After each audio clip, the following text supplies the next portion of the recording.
opinion të nivelit të lartë për atë që po ndodh në drejtësi. Zoti Axhia, të falenderoj shumë për prezencën në studio. Kënaqësi zoti Qafoku, është vërtet kënaqësi të jem në një bisedë të tillë televizive me ju, edhe për respekt edhe teleshikuese, por në respektin tuaj të veçantë, për shkak sepse je nga ata gazetar pa dashje të thura lozhe, që bashkëbisedzimin e bën të lirë edhe të lë të flasësh. Falenderoj shumë zoti Axhia. Je njeriu më kompetent që unë mund të them që çfarë po ndodh me drejtësinë. Ka ngjallur shumë debate, ka gati replika, por më rëndësishme është që kemi arritur në një pikë që tashmë po bën ato debatet juridike që duhet bëshin kur po bëhet reforma në drejtësi, po bëhen tani sepse në fund deputetët e votuan atë. Tani të njëjtë deputet thonë pse kjo është kështu, pse kjo është votuar kështu, pse është ky ligj i tillë.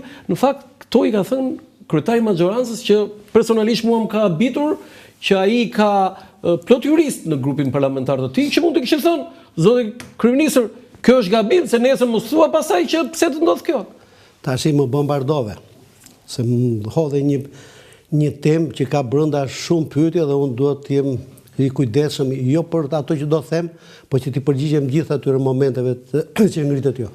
E para është një shqetësim i madh për opinionin dhe për gjithë popullin shqiptar, për gjithë pushtetet legislativit, ekzekutivit dhe gjyqësorit, ky problemi që ju sapo pozuat tash.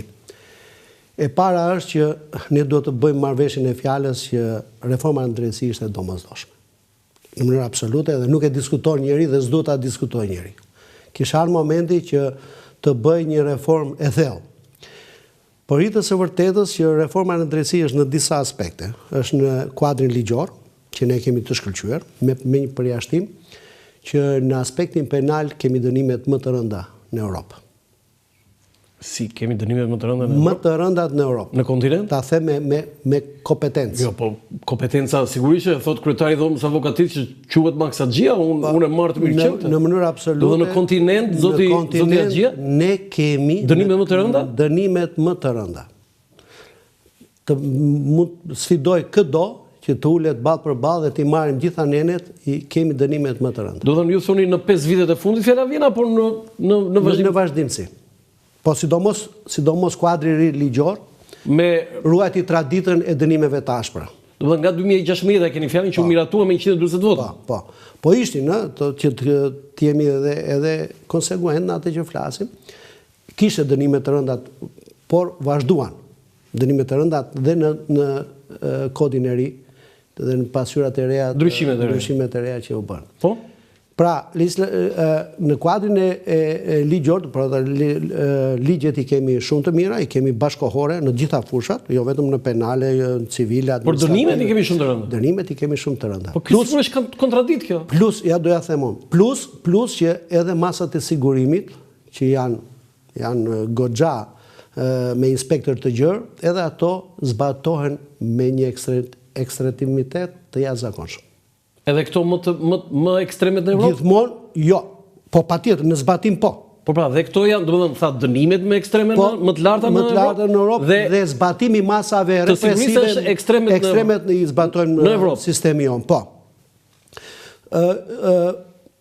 Unë kam qenë pata fatin që të jem edhe në komisionin e ekspertëve të nivelit të lartë për reformën në drejtësi. Edhe me thënë të drejtën nuk kam qenë dakord sepse që të bësh një reformë në drejtësi është njësoj si të bësh një autostradë dhe të mos lësh rrugët dytësore. Ne bëm autostradën, filluam, gërmuan të gjithë, i prishëm gjitha rrugët, po s'lam rrugët dytësore se do rrugët e komunikimit. Absolutisht. Kështu që kjo solli që hoqim gjyqtarët, hoqim prokurorët, pas një plan, pas një studim se si do este zbatimi i çështjeve në praktik, qoftë në hetim, qoftë në gjyqim. Do të thonë reforma në drejtësi ngjani autostrade pa rrugë dytësore, dhe pa mbikalime. Pa rrugë dytësore. Që do të thotë e filluam, hoqim gjyqtar, por nuk menduam për zëvendësimin e tyre. Nuk menduam se si do zgjidheshin proceset, se jeta në vendin tonë vazhdonte. Konfliktet vazhdonin, krijoheshin, çështjet ishin për gjykim, krimi vazhdonte, kështu që hetimi vazhdonte, por haruam që hoqim personelin. Pra, produkti që nxorëm ishte i mangut. Qëllimi ishte sublim, por haruam që qëllimi nuk do të justifikoj mjetin. Dhe ne, ata që na diktuan këtë reformë, që prandaj thash që në fillim që duhej bërë, ata nuk menduan se si do vazhdonte kjo. Ata menduan vetëm që të heqim të korruptuarit, të paaftit nga sistemi. Po pse si dëgjuan ju? Si e mendoni ju këtë gjë? Sepse për mendimin tim, po them vetëm një shembull. Për hitë së vërtetës, kam qenë në një krah me Ben Rakipin, me Arben Rakipin, ish prokuror i përgjithshëm, një koleg edhe një profesionist shumë i mirë. Ish prokuror i përgjithshëm, dakord me ish prokurorin e përgjithshëm. Që po marr vetëm një aspekt, aspektin e prokurorisë. Nuk kemi qenë dakord me këtë sistem prokurorie që vendos. Se ky është një sistem i një prokurorie tepër të avancuar që operon në një nivel të lartë kulturor të vendit, me një shkallë të lartë demokracie, me një shkallë të lartë përgjegjësie dhe profesionalistë të shkëlqyer. E keni fjalën për shprishjen e piramidës? Po, nuk ishte kontrollin vertikal. Gjë që çoi prokurorin e përgjithshëm në një figurë administrative. Kush e mbështes tek këtë që zbatuar tani? Ndërkombëtarët.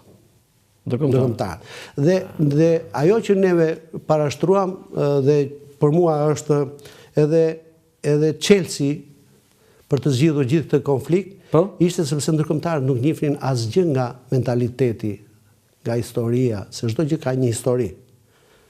Duke pasur një histori, një traditë në aspektin penal, në aspektin civil, në aspektin e konfliktit, në aspektin e marrëdhënieve familjare, ajo u injorua.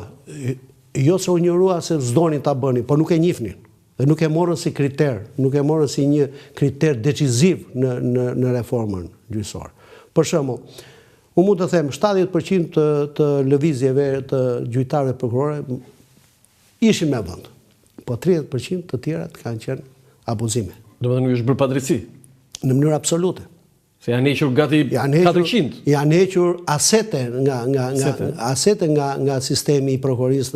Po ta bëjmë kështu më konkrete. A mund të përmendet se më kujtohet në një intervistë me zotin Rakipi, ka përmendur disa emra që mua më ka ardhur shumë keq, që tha jam habitur, tha filani, tha se si kanë ikur, tha që unë i njoh personalisht, se janë produkte të shkollës që më kanë dhënë. A mund të përmendet sepse jo them s'duam të themi 1, 2, 3 emra. Unë i njoh të gjithë në sistemin e drejtësisë. Prandaj po i pyes. Ne që shumicën, po them, sidomos 40 vjeçare sipër i kam pas student kur isha në. Sepse ju keni kaluar në shkollë. Por unë mund të them dhe të sjell shembull, për shembull, Artan Reshka. Artan Reshka? Po. Se Artan Reshka nuk është? Nuk është, e kanë hequr. Çfarë thua? Po. Admir Belishta. Artan Reshka nuk është? Po. Ma bide për këtë. Admir Belishta. Me integritet, profesionist, me atë që njoh unë si gazetar flas. Po kur e thoni ju? Po. Gjyqtar pasaj sa të dush. Po 2-3 gjyqtar. Artur Gaçe. Po. Gjyqtar të tjerë, se tash nuk po më vinë Selimi me emrin Selimi, nusja e shkëlqen Selimit. Do thënë ju i keni pasur student apo i keni pasur thjesht? I kam pasur edhe student edhe koleg. Edhe koleg. Do më thënë, tash pyetja ma bëre në një fazë që unë isha i pa përgatitur të sjellja emra. Po unë mund të sjell emra në një debat, mund të sjell emra plot, të cilët. Çka ka ndodhur me këta? Këta tash kanë filluar në profesion. Jo, ç'a ndodhi me këta? Pse i hoqën? Ç'a u gjetën? Artan Reshkës për shembull. Absurditete. Çfarë? Absurditete. Për shembull, shikoj, po them vetëm një fakt. Po. Shqipëria nëpërmjet Bankës Botërore kur raporton të ardhurat, raporton dhe remitancat. Po. Që do të thotë paraja e hyr nga emigrantët dhe nga diaspora. Shumë bukur. Dhe thotë kaq nga diaspora, kaq miliarda, 1.4. Vit për vit, po 1.4. Këtë vitin që kaloi mos. Viti që 1.4. Dhe ka qenë gjithë që të paktën nga viti 1995. E këtë ka statistika. Eksakt. Ku erdhi puna? Sa bukur. Ku erdhi puna që këta thoshin unë mi ka sjell vllai ose mi kam sjell vetë se kam punuar dhe vetë qiri në Greqi për shembull. Jo thot, na bjer faturat ta. Pa jo është punë e zezë, remitancët janë gjitha punë të zezë. Janë gjithë punë zeza. Të dua trokita, sepse ke kapur një shifër aq të bukur. Tani kjo 1.4 miliard, domethënë nuk njihet në sistemin e drejtësisë. Jo, s'u njoh parasysh, nuk u mor parasysh. Dhe ajo që është më bukur është se në kushtetut e ke që pasuria e kalkuluar gjyqtarëve dhe prokurorëve do të ishte 2 fishit të ardhurave. Mjafton të ishte brenda 2 fishit të ardhurave, ishte brenda kriterit për të vazhduar në sistem. Gjithë vetingu u përqendrua te pasuria. Po e diti Admir Belishën se do më fali, do më lejoj që ta them të. E di çfarë kanë thënë? Kanë thënë kuj more gurët që ndërtove shtëpinë rindërtove shtëpinë në fshatin X të Korçës. I thot, kjo është e sharak. Se për gjithë ata që na dëgjojnë, po flasim për juristë të me cilësi profesionale, profesionistë dhe të dershëm. Nuk është se ka pasur akuza. Jo, absolutisht. Jo vetëm cilësi profesionale, po dhe akademike. Dhe akademike, po dhe akademike. Edhe të përkushtuar. Dhe akademike.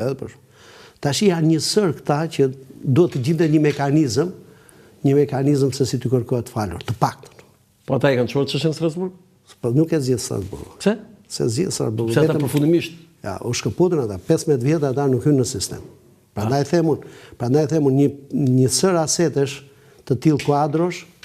Unë vedje këtë të artan rreshkë, se u habitë shumë, edhe vetë ose është dhe një prokurore Besa në Shkodër. Po? Nga më të ndershme.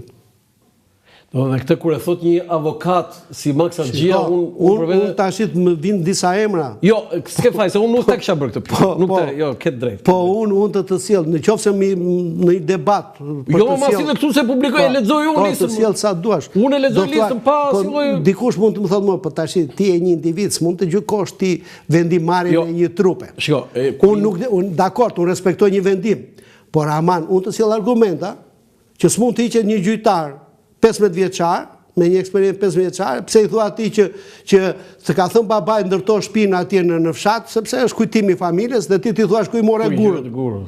Ose pa i bërë një analizë financiare. Shumë drejt. Si? Megjithatë zoti Axhia për ta mbyllur këtë pjesë. Por këto janë disa. Disa. Këto janë problematika. Unë prandaj thash 70% ishin drejt. Po, ishin vendime të drejta.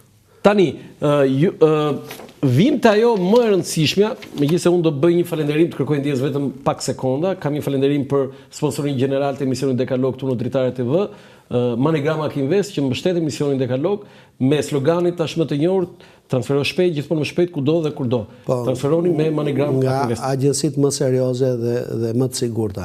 O sa mirë më vjen kur e thot këtë kryetari i dhomës kombëtare të avokatisë, do të thënë është si një vulethat. Zoti Axhia, ju mbani mend për një shprehje lapidare. Unë do ta lexoj fjalë më fjalë që të mos kem asnjë gabim në artikulim. Mes gjyqtarëve, prokurorëve dhe avokatëve të korruptuar, gjykatësit janë më të korruptuarit. Tani me reformën e re në drejtësi. Më duket se kam thënë ja 10 vjet përpara? Jo, më shumë. Më shumë. Do ta ke thënë në vitin 2010 ndoshta. Jo, më herë 2009. Da, po 2009. 15 vjet përpara. Më shumë se 15 vjet. Tani sot kjo tregoj që ajo që marrëveshjen që bëm neve që në fillim kisha të drejtë se prandaj u bë reforma. Kjo është e bukur fare. Sot ka një rrezik. Ka ndryshuar? Sot po, ka ndryshuar, po jo nga Afrika, jo nga ndërgjegjja. Po mirë, është në një stajancion që ata që kanë tendencën do ta bëjnë. Tani edhe një herë të jemi pak të qartë. Po. Sot cilët janë më të korruptuarit mbas, po themi, kemi 9 vjet nga miratimi i reformës në drejtësi, 5 vjet SPAK, 5 vjet e pak muaj, sepse ishte 5 vjetori në dhjetor. Sot si ka ndryshuar pra mes gjykatëve, prokurorëve dhe avokatët, kush janë më të korruptuarit? Tash s'ka mbaruar akoma reforma, zoti Qafori. Që të them unë që po gjithmonë korrupsioni është atje te vendimarrja. Pra të gjykatësit? Patjetër. Atje është. Ka korrupsion? Por në dijenin time është shumë i frenuar. Është shumë i frenuar. Shumë i frenuar. Për shkak të reformës. Për shkak të reformës, por kjo ka sjellë një gjë shumë të rrezikshme. Çka ka sjellë? Reforma në këtë drejtim.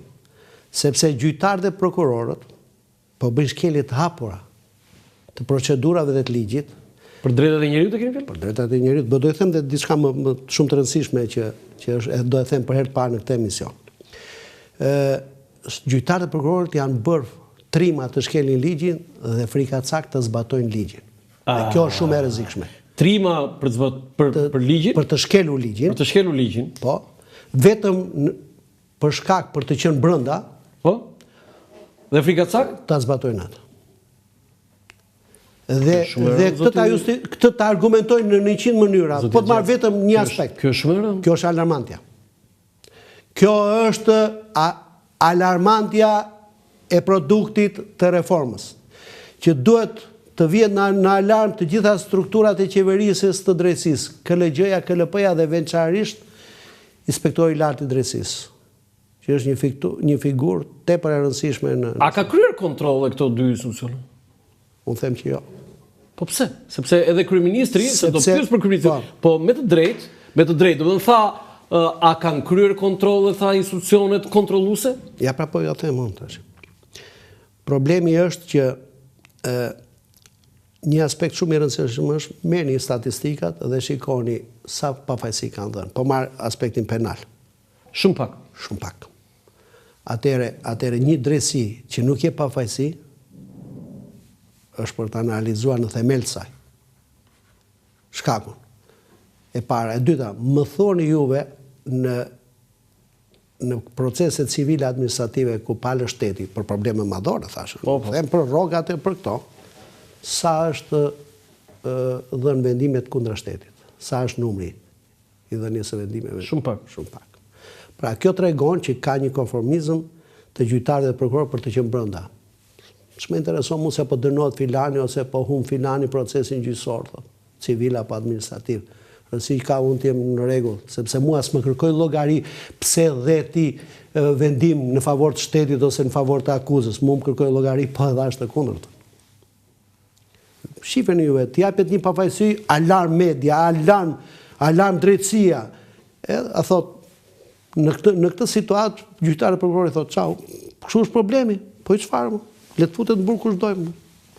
Le t'i preket interesat, mjafton që është e frikshme. Sepse, di pse është e frikshme kjo?